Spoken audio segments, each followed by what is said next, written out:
Eh bien, bonsoir à tous et bonjour à tous et à toutes, c'est Monsieur Kazetra. On se trouve sur quelle distribution Linux me conseilles-tu pour moi qui débute sur Linux?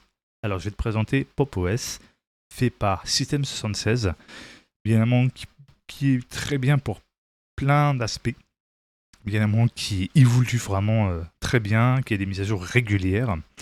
Après, ça dépend des goûts, des couleurs, vous en faites pas. Il y a 3 distributions avec bien évidemment les caractéristiques que j'ai notées sur le bloc-notes, comme ça vous ne serez pas dépaysé. Le flux de travail, voilà, un exemple, la compatibilité en termes de logiciels, que ce soit apt et Flatpak, ce qui signifie qu'il est facile d'installer, de supprimer et de mettre à jour tous les logiciels sur le système d'exploitation. Garder votre ordinateur à l'abri, construire avec la sécurité au cœur de son cœur, le cryptage complet et standard, ce qui empêche vos données d'accéder à un accès non autorisé. Vous contrôlez les mises à jour du système en les installant dans votre emploi du temps pour minimiser les perturbations et les fonctionnalités de confidentialité aidant à protéger vos informations personnelles, tandis que la gestion des micro-logiciels garantit que votre matériel reste à jour avec les derniers correctifs de sécurité. Personnalisation, mettez-vous à l'aise avec une liste de préférences étendue et facile à trouver l'orientation du dock. Franchement, c'est très intéressant. Vous pouvez désactiver ou activer des fonctionnalités si vous voulez en termes de personnalisation.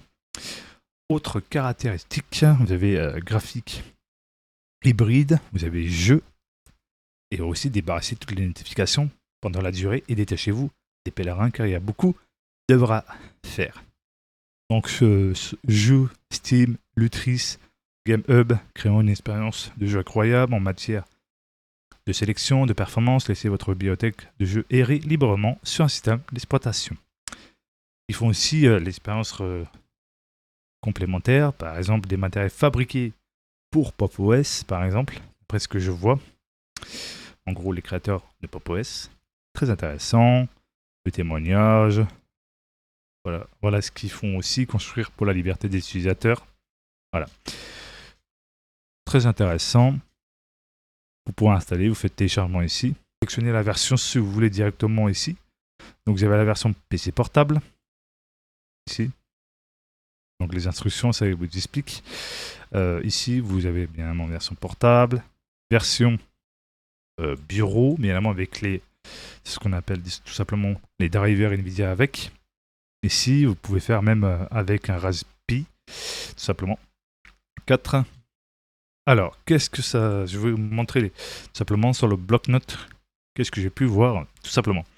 Pop! OS est très stable, idéal pour le game, puisque création et update régulière, ce qui veut dire qu'il est régulièrement mis à jour. Très bon pour les GPU NVIDIA et AMD, support natif. Création, graphisme et vidéo. Vous avez Blender, GIMP, Gadoline, DaVinci Resolve. Montage vidéo compatible. Débutant friendly, interface simple. Vraiment le plus simple pour mieux que vous repérez bien amont dans Linux. Donc maintenant, on va passer sur Linux Mint Cinnamon. Linux Mint, il a vraiment plusieurs versions selon le type de PC que vous avez et surtout la configuration. Certains vont prendre Cinnamon Edition, d'autres vont prendre XFCE Edition, qui sera plus légère, ou sinon il y en a qui préfèrent le classique, le Mat Edition. Il y a en termes de noter sur cette distribution. Alors, Linux Mint est très stable, parfait pour les débutants, moins optimisé au GPU pour les jeux récents, bon pour Steam Proton, création et graphisme vidéo, GIMP, Blender, Gadoline, qui est bien évidemment le logiciel de montage sous Linux, et gratuit. Montage vidéo compatible, débutant friendly, très simple et intuitif, vraiment le plus simple et intuitif pour tous et toutes. Concernant Ubuntu et Ubuntu Studio, vraiment il y a 2 versions, vous pouvez trouver masse de Ubuntu. Vous avez l'Ubuntu Studio, Ubuntu le plus basique là, je suis ici. Donc, qu'est-ce qu'ils disent sur Ubuntu et Ubuntu Studio? Débutant, bon, on va voir. En tout cas, bon. Excellent, en tout cas, on va dire. Donc, idéal pour création multimédia et gaming secondaire, ça ok. Donc Note débutant, ça peut, mais ça demande un peu plus, voilà, de complexe pour les débutants. Mais bon, il est excellent en termes de graphisme vidéo, Ubuntu Studio, orienté multimédia. Montage vidéo, il est excellent. Mais comme je l'ai dit, débutant friendly, un peu plus complexe. Donc c'est vraiment, il y en a pour les meilleurs des deux mondes. Sinon, si vous voulez vraiment pas vous prendre la tête avec le terminal, vous prenez ces deux distributions-là, que je vous ai soulignées en bleu. Et au moins, vous êtes sûr de ne pas avoir besoin du terminal pour installer des Flatpak, apt, etc. Franchement, il y a une bonne partie qui se fait vraiment simple, comme si vous étiez sur un Windows Update, sauf que, évidemment, sous Linux, il y a des updates propres à eux. Et bien évidemment, vous avez le respect de la vie privée. Et voilà. Après, c'est vrai qu'il faut trouver sa distribution qui te convient, qui te plaît. Il y a aussi vraiment des distributions qui sont très régulièrement mises à jour, qui sont soutenues par la communauté qui est incroyable de Linux. Et bien évidemment, il faut aussi pas hésiter à demander conseil, bien évidemment, pour mieux s'en sortir. C'est vrai que quand tu débutes, c'est pas tellement facile.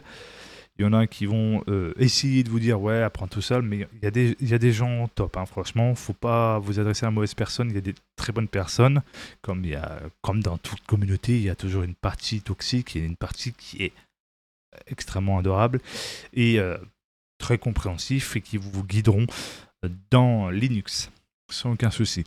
Voilà, faut pas non plus faire exagérer non plus. Tout le monde n'est pas responsable de certains comportements dans tout type de communauté. Voilà. Chaque communauté a une minorité toxique, comme dans tout, que ce soit sur console, sur PC, etc. Voilà.